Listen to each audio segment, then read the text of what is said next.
জিন্দাবাদ করতে হয় না। বিনা আন্দোলনে আমাদের সরকার আমাদের জন্য চিন্তা ভাবনা করা হয়েছে। সন্তোষদা বলছিলেন যে আমাদের সরকার প্রতিষ্ঠার পর এই চা শ্রমিকদের জন্য কি কি কাজ করেছে, সেই কাজগুলির নিরিখে দাঁড়িয়ে আমরা মানুষের কাছে যাওয়া, মানুষকে কথা বলা। এবং সত্যিই সন্তোষদা এই মেকলিপাড়া যেখানে রয়েছে সেখানে রাস্তাঘাট থেকে শুরু করে মানুষের মান উন্নয়ন থেকে শুরু করে সমস্ত সুযোগ সুবিধা তারা পেয়েছে। দুর্গাবাড়ি চা বাগানেও সেখানেও আপনাদের সময় সব ব্যাপারে বিপিএল কার্ড হোক, পিজি কার্ড হোক, তাদেরকে আয়ুষ্মান কার্ড হোক এবং তাদেরকে বিনা পয়সায় চালের ব্যবস্থা হোক, পাট্টার ব্যবস্থা হোক, সেগুলি আমাদের সরকার করেছে। তো কাজেই আমরা তার নিরিখে দাঁড়িয়ে বলতে পারি যে না, এই চা শ্রমিকরাও ভারতীয় জনতা পার্টির সঙ্গে রয়েছে। আর সবচেয়ে বড় জিনিস সেটা হলো চাঁদা সংস্কৃতি বন্ধ হয়েছে। আগে তো ঘুম থেকে উঠলেই সেই চাঁদার সংস্কৃতি, কালকে নারী সমিতি, পরশু ডিওয়াই, এসএফআই, পার্টির বিশেষ তহবিল, সিটুর চাঁদা, এইগুলি এখন বন্ধ হয়েছে। এটা আমাদের কাছে, আমরা যেমন একটা স্বাধীন ত্রিপুরাতে বসবাস করি, সেই সংকল্প নিয়ে আমরা কাজ করছি। আমার কর্মী যেটা বলছিলেন যে লিগ্যাল সেলের কনভেনার, এই নির্বাচনকে সামনে রেখে আমাদের এই লাভার্থীদের ঘরে ঘরে যেতে হবে। প্রয়োজনে আমাদের কাছে লিফলেট আছে, যদি প্রয়োজন হয় আমি অফিস সেক্রেটারিকে বলে দেব। সেই মোদিজির যে বার্তা, সেগুলি আমরা প্রত্যেক বাগানে বাগানে আমরা পৌঁছে দেব। সেগুলি আমাদের বাড়িতে বাড়িতে যেতে হবে। মোদিজি কি করেছে, আমাদের রাজ্য সরকার কি করেছে, লাভার্থীদের জন্য কি করেছে, সেগুলি আমাদের প্রচার প্রসার করতে হবে। আর সত্যি আগরতলাতে একটা বড় জমায়েত বা কোন জায়গাতে করা যায় সে ব্যাপারে আপনারা চিন্তা ভাবনা করুন। এবং সেখানে আমাদের রাজ্যের মাননীয় মুখ্যমন্ত্রী থেকে শুরু করে রাজ্যের যে ইন্ডাস্ট্রি মিনিস্টার থেকে শুরু করে প্রত্যেকেই সেখানে থাকবে। এবং আপনাদের কোনো দুঃখ দুর্দশা যদি আপনাদের থাকে, আপনাদের সুবিধা অসুবিধা, সেগুলি আমাদের সংগঠনের সঙ্গে শেয়ার করবেন।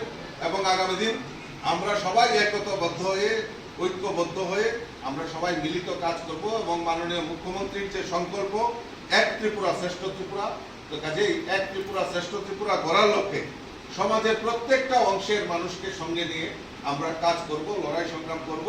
এবং আমাদের যে আপনাদের যে অধিকার, সেই অধিকারের জন্য আমরা মুখ্যমন্ত্রীর সঙ্গে আলোচনা করব। দেখুন, সকলকে আমি আন্তরিকভাবে অভিনন্দন এবং শুভেচ্ছা জানাচ্ছি। আমরা জানি যে আর কিছুদিন পরে আমাদের লোকসভা নির্বাচন। এই নির্বাচনে আমরা দেশের প্রধানমন্ত্রী কাকে দেখতে চাই? কাকে দেখতে চাই? আওয়াজটা একটু কম। আমরা দেশের প্রধানমন্ত্রী কাকে দেখতে চাই? কাকে দেখতে চাই? নরেন্দ্র মোদীজিকে আমরা দেশের প্রধানমন্ত্রী দেখতে চাই।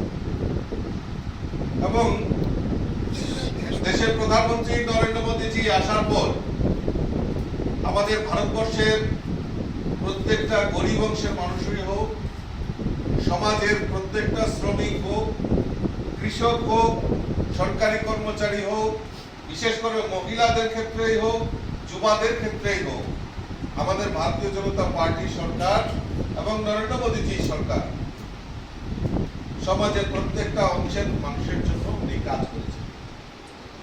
তাই আমরা গর্বের সাথে বলতে পারি যে আমরা আবারও দেশের প্রধানমন্ত্রী নরেন্দ্র মোদীজিকে আমরা দেশের প্রধানমন্ত্রী হিসেবে দেখতেছি। তো যেহেতু নরেন্দ্র মোদীজি দেশের প্রধানমন্ত্রী হবেন, আমরা দেখতে চাই আমাদের এই ত্রিপুরা রাজ্যে দুটি আসন রয়েছে, একটা পূর্ব এবং একটা পশ্চিম। এই পূর্ব এবং পশ্চিমেও আমরা পদ্মফুল ফুটিয়ে মোদীজির হাতকে শক্তিশালী করব, সেই লক্ষ্যমাত্রা রেখে আমাদের কাজ করতে হবে। আপনারা জেনে খুশি হবেন যে 2023-এর যখন যে কে কোথায় প্রার্থী হবে, কি হবে না হবে, সেই নিয়ে যখন আমাদের সঙ্গে কেন্দ্রীয় নেতৃত্বের আলাপ আলোচনা হচ্ছিল, তখন আমাদের সর্বভারতীয় প্রাক্তন রাষ্ট্রীয় সভাপতি এবং বর্তমান যিনি আমাদের গৃহমন্ত্রী অমিত ভাই শাহজি, উনি বলছেন যে না, ত্রিপুরার মতো জায়গায় আমরা একজন চা শ্রমিককে আমরা প্রার্থী হিসাবে করতে চাই। আপনাদের দুঃখ দুর্দশা মোচনের জন্য এবং আপনাদের যে দাবি দাওয়া সেগুলি বিধানসভায় পৌঁছানোর জন্য আমাদের রাষ্ট্রীয় নেতৃত্ব চিন্তা করেছেন যে না, ত্রিপুরার মতো জায়গায় একজন চা শ্রমিককে আমরা প্রার্থী হিসাবে করতে চাই।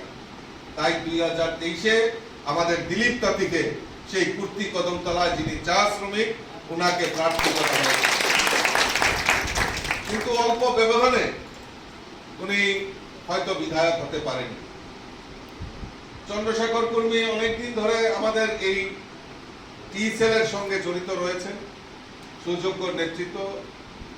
আমাদের প্রাক্তন টি কর্পোরেশনের যিনি চেয়ারম্যান আদরণীয় সন্তোষ দাও অক্লান্ত পরিশ্রম করে এই ত্রিপুরা রাজ্যের চা শিল্পকে যাতে জাগরণ করা যায়, চা শিল্পকে যাতে আমাদের এই ভারতবর্ষের মানচিত্রে ত্রিপুরার চাকে পৌঁছানো যায় তার প্রয়াস ওনারা করেছেন এবং এখনো করছেন।